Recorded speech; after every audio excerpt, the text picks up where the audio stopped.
The Blaze highlighted an article titled "Crisis in Nationalized Healthcare Makes Canadian Doctors Ask for a Pay Cut, and Here's Why." So in the article it says, amid cuts to the healthcare system and complaints about the working conditions for nurses, hundreds of doctors in Quebec have signed a petition foregoing their pay raises. Well, what do you read right there? If you're pro universal healthcare, what did you just read? Well, they need more money for other things aside from just paying doctors. Okay, you're smart. I'm talking about if you just put logic aside and reason aside. I mean, come on. What I've seen happening with this article in particular is the fact that a lot of people on the left are saying, well, it's universal health care. Everybody's being taken care of. And obviously these doctors are just so great and in this mindset and backing the universal system that they don't even want pay increases. Like, why do it? They're just great doctors, right? Not the case. You have to read the fine detail. You got to read between the lines. Yeah. So the raises were negotiated between the government and Quebec's Federation of Medical Specialists and other groups in February, with an average annual salary of $403,537. Many medical specialists said no thanks to the decided 1.4% pay increase arranged on their behalf. In an online petition, over 700 physicians advocated for the redistribution of their would-be raises to other areas, particularly in an effort to lower medical costs for patients and improve conditions for other medical professionals. We Quebec doctors who believe in a strong public system oppose the recent salary increases negotiated by our medical federations. This is what the petition read, saying that patients live with a lack of access to required services because of drastic cuts in recent years. Benefits of universal health care there for you. Quebec has faced a critical nursing shortage of late, which also contributed to the doctors' petition being circulated. There's always been money for the doctors, said Nancy Bedard, president of Quebec's Nurses Union. But what about the others who take care of patients? My people are fed up. Patients don't have the care they need. But everybody gets access to care. Mm-hmm. This is universal health care. Yeah. So what's the problem here? Yeah. There can't be a problem. What do I do with my medical tools? The plight of one particular nurse went viral in January when she took to social media blasting Quebec's nurse-to-patient ratios and the government's handling of the crisis. Emile Ricard was venting after caring solely for more than 70 patients in a shift, saying, "I am broken by my profession. I am ashamed of the poverty of the care that I provide as far as possible. My health system is sick and dying, but it's universal health care." Gatton? Barret? Gatton Barret? Quebec's health minister said that the doctors would just be leaving money on the table, but Barret insisted it would take a majority of physicians to ask for the raises to be forgone. That's something I would accept if they would accept among themselves, but the doctors who are in that position are still the small minority. So, again, let's take a step back from the situation here and read between the lines for a second, okay? What we have here is the health department, or federation in this case, is trying to give the doctors a 1.4% pay increase, right? Yeah. They're saying, no, don't give us that pay increase because there's other areas of this profession that need help. Specifically, it would actually be helping the doctors if they put that money towards hiring more nurses. Yep. Okay? And the reason for that is because there's a shortage of nurses, and nurses are quitting the profession because of an overflow of patients. Yep. Which is exactly what we've been saying for years in regards to a universal system.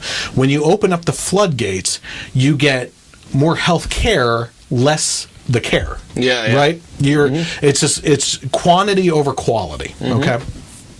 So in this case, what you have is a shortage of nurses, so the doctors have to end up shouldering more of the responsibility.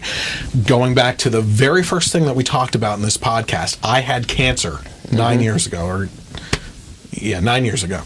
And one thing I can tell you is nurses are the unsung heroes. Oh, yeah. Okay. You know, it's from your wife. Well, Tracy's even a technical partner, which is a nurse's assistant. And they are the unsung heroes of the nurses. Oh, they're the ones that are like changing the, dirty sheets and Right. wiping people trust and me, I doing know. all that kind of stuff. So, it's the not that nurses don't also. Yeah, but, right.